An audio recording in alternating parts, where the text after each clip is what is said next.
Coucou à tous, j'espère que vous allez tous bien. Donc aujourd'hui un crash test, toujours sur les produits teint. Mais c'est ce qui change, c'est que c'est un CC crème. CC crème, pas un fond de teint. Et ça vient de grande surface, pas de Sephora. Donc le prix il n'est pas du tout pareil. Et pourquoi cet achat? Parce que déjà je vous avais dit que en fait les bébés crèmes, CC crème, c'était pas trop mon truc, c'est toujours le cas. Mais en fait c'est ce qui était mentionné sur le packaging, m'a beaucoup intriguée quelque part. Et par rapport à ma type de peau, par rapport aux imperfections que j'ai. En fait quand j'ai lu, je me suis dit pourquoi pas essayer pour voir justement c'est ce que ça donne. Et puis voilà en fait. Donc en fait il y avait c'est ce qu'il promettait sur le produit lui-même. Un CC crème me correspondait par rapport à ma peau mixte à grasse et mes imperfections et aussi le prix. Donc je vous présente le produit. Donc c'est un CC crème anti-imperfection de chez Neutrogena. Je pense qu'on est beaucoup de filles, aux garçons aussi, qui connaissent le gel nettoyant pour le visage de chez Neutrogena. Il y en a plusieurs sorts. Et il y a aussi un masque de zona. On a tous essayé, j'étais toujours convaincue. Donc voilà, quand j'ai vu le CC crème, et je me suis dit pourquoi pas. Donc je me suis dit pourquoi pas, j'étais jamais été déçue par leurs produits, en tout cas tout ce qui est pour gel nettoyant. Ils sont juste top. Donc le prix de base, tout ce qui est les gels nettoyants et le CC crème, ça m'a aussi choquée, c'est qu'en fait ils étaient tous pareils, il n'y avait aucune différence de prix. Les gels nettoyants ils étaient 3,76 € et le CC crème aussi. Donc voilà, ils sont quand même assez raisonnables là-dessus. Alors c'est ce qu'ils promettent pour cette CC crème, c'est qu'ils couvrent les imperfections, marquent les ridules et tout en aidant à les corriger. Et derrière en fait c'est non grasse. Cette CC crème anti-imperfection couvre les boutons, les imperfections et les marques laissées sur la peau, c'est-à-dire laissées par les boutons ou autres. De toute façon c'est souvent les boutons qui laissent les marques, tout en aidant à les corriger, le tout en un seul geste. Donc non grasse, ça m'intéresse parce que j'ai une peau grasse. Les boutons, les imperfections, ça me parlait tout de suite en fait, voilà, c'est mon cas.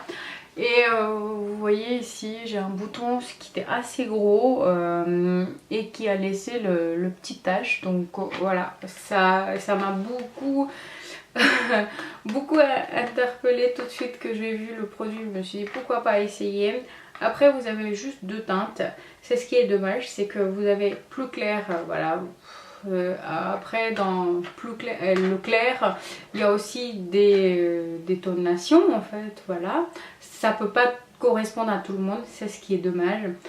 En medium je dirais voilà, c'est la couleur elle paraît sur l'image voilà pas très ça me donnait pas très envie d'en prendre par rapport à la couleur qui correspondait medium.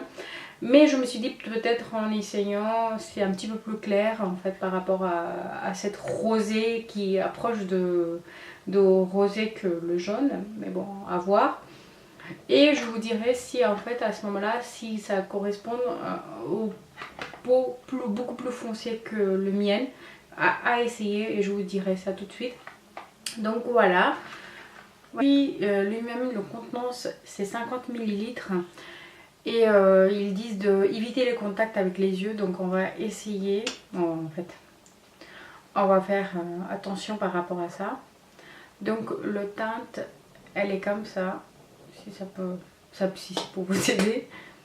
Pour moi c'est juste, voilà, ça va, à voir. J'ai pris un peu plus de produits que je devrais prendre normalement, mais bon, à voir. Et je vais commencer par le jour qui est concerné par rapport à la produit en question, c'est-à-dire j'ai des petites taches, les imperfections sur cette joue que celle-là. J'ai jamais compris pourquoi ils n'étaient pas égales. Mais bon, celle-là elle est beaucoup plus endommagée que l'autre. Donc voilà, on va commencer par ici. J'ai pris le pinceau parce que l'éponge, voilà, j'utilise l'éponge beaucoup plus souvent pour le contour pour remettre le concealer que le visage. Donc voilà. Une fine couche d'avoir en premier temps pour voir justement la couvrance. Je vois toujours le tache de bouton. Je prends encore un petit peu plus le produit pour voir. Hop. Je me concentre sur le bouton hein, pour voir si ça... En mettant un peu plus de produit, si ça couvre toujours ou pas.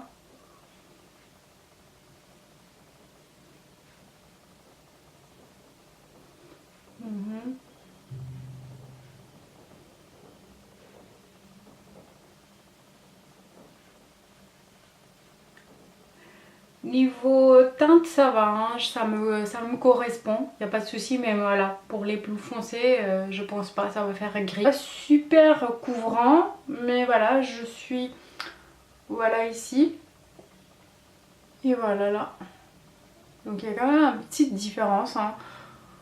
C'est pas, voilà, c'est pas bof non plus, mais il y a quand même une petite différence de couvrance qui est quand même pas mal. Donc voilà, pourquoi pas, pourquoi pas. Donc j'ai fini le visage et je vous retrouve après. Donc voilà, c'est ce que ça donne une fois appliqué sur tout le visage le CC crème plus le maquillage. Et je pensais que c'était mieux de vous montrer après avoir maquillé tout le visage parce que voilà, ça donne beaucoup mieux le résultat que sans. Donc voilà, elle est pas mal. Au même temps, en fait, ça fait qu'une légère voile sur le visage, même s'ils disent que ça couvre les boutons. C'est pas du tout ça. Ils doivent pas mettre ça, ils doivent plutôt mettre le terme voile que couvrance en fait. Parce que c'est un CC crème, c'est un soin avant tout et ça laisse respirer votre peau en même temps. Donc la promesse couvrir, ça convient pas trop pour moi. Les termes comme ça pour un CC au bébé crème, ils pouvaient mettre un léger voile sur votre imperfection. Le terme était parfaite je pense à ce moment là. Donc voilà, en fait ça fait un petit voile sur mes imperfections, mais le rougeur on le voit toujours et le bouton lui-même aussi il est la tache il est un petit peu présente. Voilà, c'est pas transparente. Après c'est pas un fond de teint, donc voilà. Sur les termes il faut que les marques soient un petit peu légères. Je pense que ça serait beaucoup mieux pour nous aussi parce que voilà c'est... Donc voilà, après non grâce, il est 16h30 tout précisément et pour un CC crème 4 heures ça suffit largement pour voir le résultat. C'est pas un fond de teint, je répète encore une fois. Donc 4 heures ça me suffirait. 21h30 je vous donnerai mes dernières impressions. Surtout c'est ce que j'attends. Niveau couvrance ça colle pas, c'est assez confortable, très légère. C'est ce que j'attends, c'est que ça, comme c'est dit, non grasse, et j'attends que voilà ça assèche un peu ma peau et que ça brille pas. Voilà, c'est ce que j'attends de cette CC crème à ce moment là, parce que voilà, c'est ce qui est écrit, bah on attend les résultats à ce moment là, comme ça se promet. Donc voilà, je vous donnerai mes dernières impressions à 21h30 à peu près et je vous dis à tout à l'heure, bisous. Voilà, il est 21h47 tout précisément. Le tenue elle est très bien, elle est assez confortable sur la peau, donc rien à dire sur ce point là. J'ai une peau mixte à grasse, donc ça commence à avoir la brillance sur le zone T. À part ça, pour moi c'est un CC crème comme tant d'autres. Il n'a rien de particulier dedans. Si vous avez un peau sèche anormale, elle est aussi faite pour vous. Parce que peut-être qu'elle traiterait dans la durée les imperfections comme un soin. Mais quand on vient sur le coup couvrance, étenuer en fait les imperfections ou les boutons en fait. Elle n'est pas du tout au rendez-vous, tout simplement. C'est un CC crème basique pour moi. Voilà. Voilà. Par contre, les teintes sont très limitées, light et medium, donc vous avez pas entre et ni au-dessus de medium. C'est ce qui est dommage. Donc voilà, j'espère que cette petite crash test vous aura plu et je vous dis à très bientôt. Bisous.